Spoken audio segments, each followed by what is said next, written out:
ನಮಸ್ತೆ, ಎಲ್ಲರಿಗೂ ಮನೆ ಅಡುಗೆ ಚಾನಲ್ಗೆ ಸ್ವಾಗತ. ಇವತ್ತು ನಾವು ಸಿಂಪಲ್ ಆಗಿ ಗುಲಾಬ್ ಜಾಮೂನ್ ಹೇಗೆ ಮಾಡ್ಕೊಳ್ಳೋದು ಅಂತ ತೋರಿಸ್ಕೊಡ್ತೀವಿ, ಬನ್ನಿ.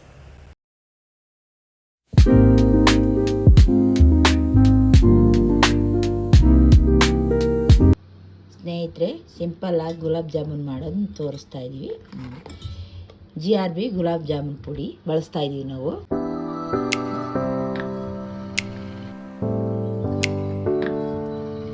ದೊಡ್ಡ ಬಟ್ಲಷ್ಟು ಸಕ್ಕರೆ,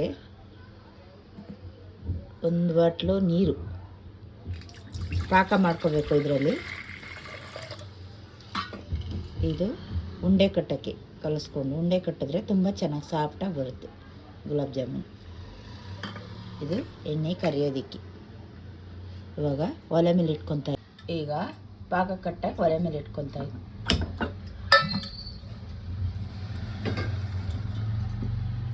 ನೀರು ಹಾಕ್ತೀವಿ, ಹಿಂಗೆ ಸಕ್ಕರೆ ಹಾಕಬೇಕು.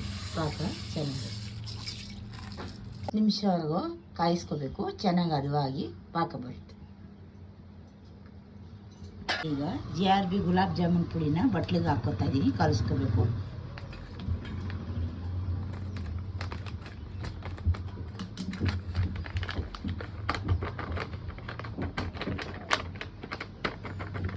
ಜಾಸ್ತಿ ನೀರು ಹಾಕೋಬಾರ್ದು, ಸ್ವಲ್ಪ ಕಾಲು ಲೋಟದಷ್ಟು ಇಟ್ಕೋಬೇಕು, ಇಲ್ಲಾಂದರೆ ತೆಳ್ಳಗಾಗ್ಬಿಡುತ್ತೆ. ಈಗ ಕಲಿಸ್ಕೊತಾ ಇದ್ದೀನಿ. ಸ್ವಲ್ಪ ನೀರು ಹಾಕ್ಕೋತೀನಿ, ಜಾಸ್ತಿ ಬೇಡ, ಅಷ್ಟೇ.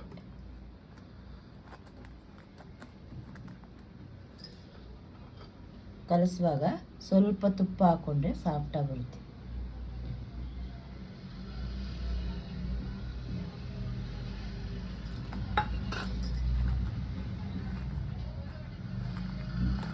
ಚೆನ್ನಾಗಿ ಗಂಟಿಲ್ಲದೆ ಕಲಿಸ್ಕೊಳ್ಳಿ. ಜಾಸ್ತಿ ನೀರು ಹಾಕ್ಬಿಡಿ, ಎಷ್ಟು ಬೇಕೋ ಅಷ್ಟು ಹಾಕ್ಕೊಳ್ಳಿ.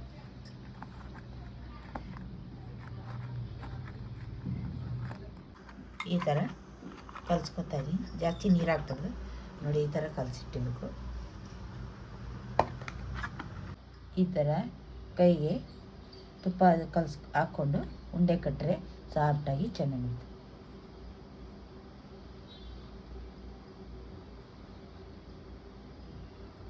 ಒಂದೇ ಉಂಡೆ ಕಟ್ಕೊಂಡು ಇಟ್ಕೋಬೇಕು.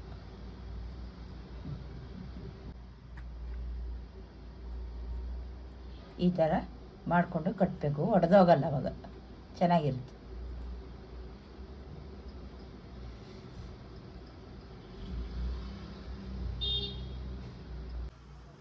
ಈ ಥರ ಉಂಡೆಗಳನ್ನ ಕಟ್ಕೊಂಡು ಇಟ್ಕೋಬೇಕು. ಇವಾಗ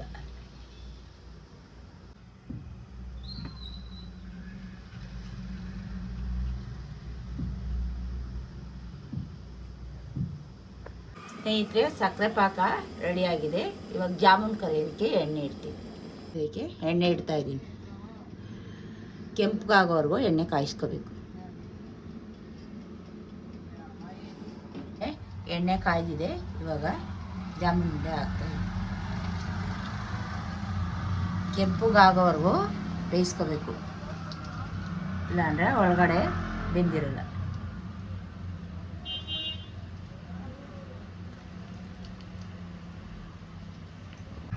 ಈ ಥರ ಮಾಡ್ತಾಯಿದ್ರೆ ಚೆನ್ನಾಗಿ ಬೇಯುತ್ತೆ.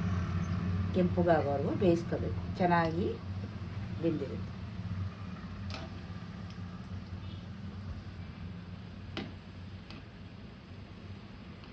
ಈ ಥರ ಮಾಡಿಕೊಂಡು ತೆಗಿಬೇಕು. ರೆಡ್ ಕಲರಲ್ಲಿ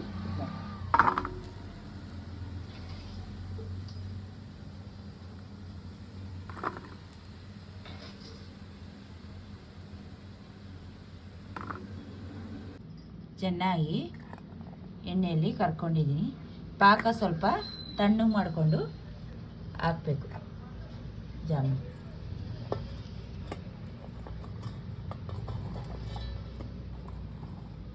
ಹತ್ತು ನಿಮಿಷ ಬಿಡಬೇಕು ಪಾಕದೊಳಗಡೆ ಹಾಕಿ.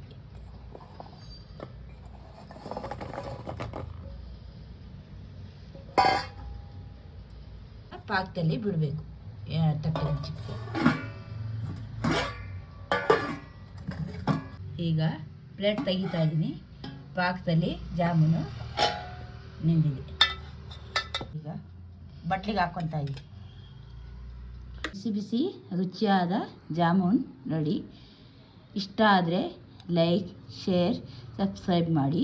ವಂದನೆಗಳು.